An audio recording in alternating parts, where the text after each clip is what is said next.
Good morning. Welcome to day 2 of the cut. Happy New Year's Eve. Yeah, not much to say. It's fucking cold this morning, but it's time to go hit the cardio. Cardio complete. 30 minutes incline, done. The first fucking 15-20 minutes were a ride. Those legs need warmed up from last night's leg day. Holy fuck. Shit was sore as hell. But that is complete, so now it's time to go get some breakfast. Breakfast is made. We got about 650 to 700 calories. We got about 52 carbs and 40 protein in this. It's just English muffin, egg, some cheese, hot sauce, oranges, and 5 strips of turkey bacon. Time to house this. And let's not forget the milk. Pre-workout meal is complete. Sitting around 530 calories, 54 grams of carbs, and 60 grams of protein. With some hot sauce. It's gym time. About to take down a banana, which I will not be filming, and then make my pre. The banana will be like an extra 105 calories and 27 grams of carbs. Pre's made. Got chest today. Last lift of 2024 is chest day. I'm gonna do like a 1,000-meter row, warm up again. I'm going to do pec deck to pre-exhaust. I'm gonna go to dumbbell incline. I'm probably gonna do weighted dips. Then I'll go to, Then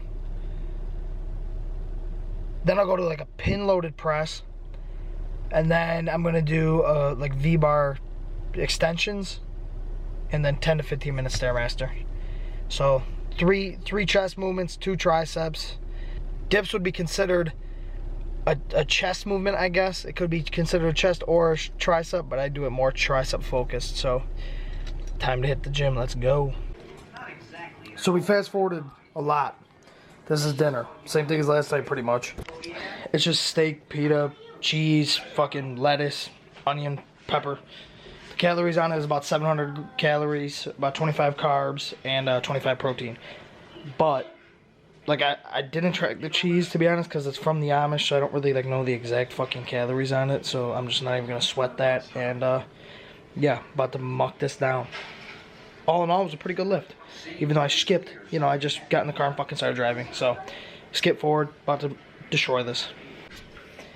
Also, correction on the protein. It's about 48 grams, because I only did 4 ounces. The steak is like, the serving size is 4 ounces, and there's 8 ounces here. And I only fucking accounted for 4 ounces. So it's 2 servings of 8 ounces. Yeah, so my mistake. Oh, shit.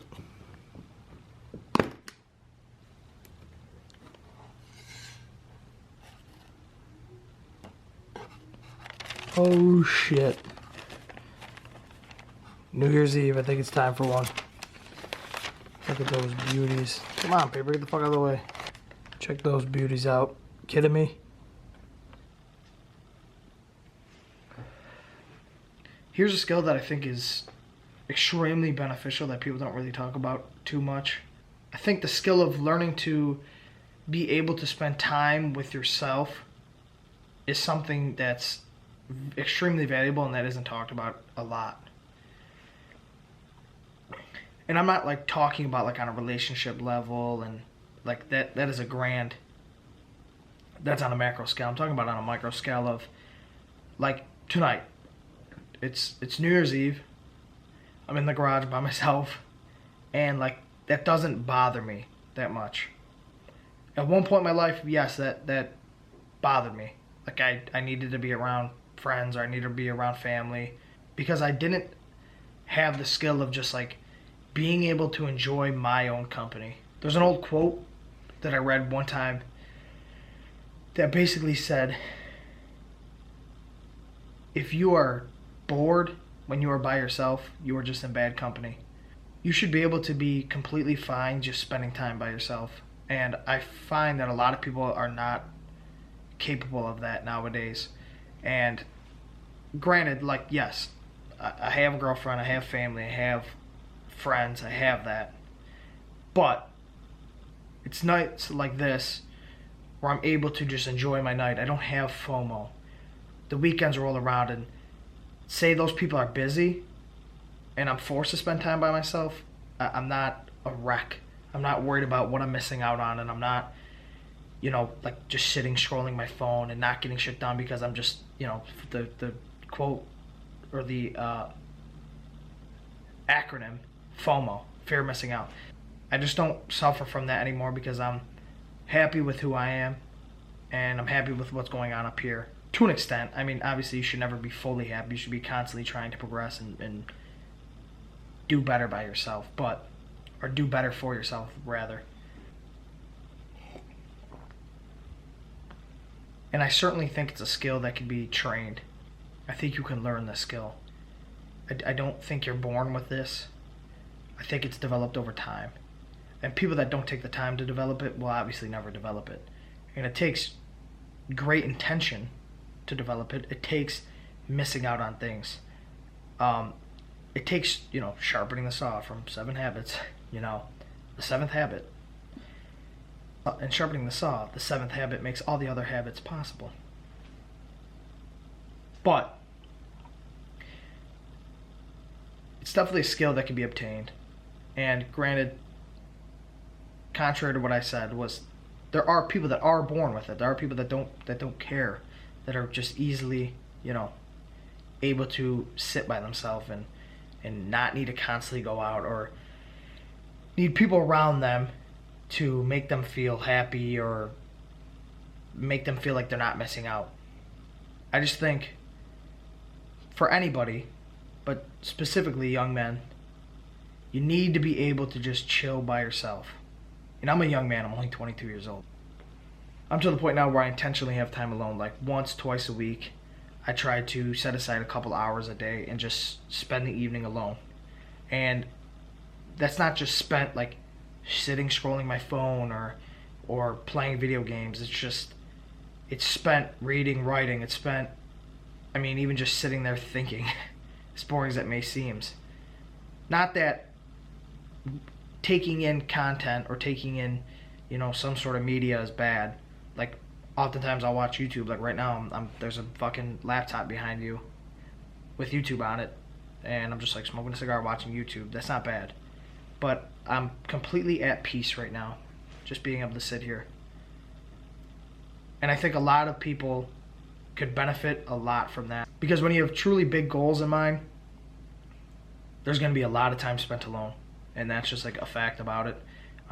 Whether that's fitness, financial, spiritual, whatever your goals are, if they're big, you're going to spend a lot of time alone. Now, when you get past the point of having that FOMO and not obtaining the skill of being able to be completely happy and content being alone, it's almost like you get like, you crave it more. Like, you look forward to time alone. And admittedly, like, as I got better at that, same thing, say things like working out. I prefer now to work out alone. And not because, you know, my workout buddy, shout out Riley, is a bad dude. We have our lifts, don't get me wrong. Those lifts are anabolic and they're sweet. But I do cherish the lifts alone because I can just pop earbuds in, listen to a podcast, and just reflect while I'm lifting. You know, like every Sunday I lift typically, and I call it like my meditation session. And sometimes my girlfriend tries to hop in on those lifts, and I'm like, you know, I just like to meditate during that time. I'm not actually sitting there, you know, meditating. I'm being active. But I don't want these cut videos to just be meathead and me showing food. I want to give some value wherever I can, and that's a bit of value that I think I'm going to give in this video. I was just sitting here and that idea popped in my head, so I threw the camera on, threw it up on it's on a disinfectant bottle right now, so it's good height, and give you that. So, that being said, just learn to be able to spend time by yourself. Become comfortable enough with yourself. Iron out all the fucking, you know, wrinkles in the brain that hinder you from doing this, and be intentional about spending time by yourself. Set aside some time during the week, and really, no matter how uncomfortable you get, remain alone for a certain amount of time. Now, I'm not one of those people that think like, you know, when you're young and this, you shouldn't have a girlfriend because that's distracting and that and this and this. The unfortunate fact is, as we grow older, there's things like death, divorce, there's a lot of circumstances that might render us to be permanently alone, so to say. I mean, you could always still have friends and that, but there's a lot of old people and there's a lot of middle-aged people that, you know, their wife dies or they get divorced or their husband dies, they get divorced, whatever it may be. They don't have much friends, they don't have much family, and they're forced to spend time alone. Now, you'll see a lot of those people maybe get into things that are not healthy for humans because they cannot handle this. Or they will rush to get into relationships that they really shouldn't be in, simply for the fact that it fills up that void of being alone. And you know, that goes for relationships and friendships. There's a lot of people that surround themselves with people that they should not be surrounded by. But it's simply filling the void of being alone. And I think that's just detrimental to the development of a human. And we should all strive to be developing to get better and better. Every day that goes by, every week that goes by, every month that goes by, every year that goes by. Granted, there's setbacks, but your goal should always be ahead. Do not have friends or relationships that do not allow you to go ahead. And do not allow the fear and the inability to be alone keeping you in those toxic and non-productive relationships. So, leave you with this. Spend time alone intentionally and learn the skill of being able to bring yourself joy without people around you. You know, whether it's smoking a cigar, you know, sipping coffee, or, you know, whatever it may be. Just be able to sit with yourself and sit in peace and be able to just reflect, relax, and not have to constantly have people around you, and get to the point where it don't matter what the world around you is doing. The world could rotate, the world could revolve, it could do whatever it wants to do. People could be doing this, people could be doing that, and you not have the anxiety or the fear or that you're missing out on it, or that, oh man, I'm bored anyways, I might as well go out. Be intentionally bored. It's good to be bored sometimes. That being said, back to the meathead shit. I don't really have my paper on me right now. I'll give you more accurate numbers later. That concludes pretty much day 2 of the cut. We're living.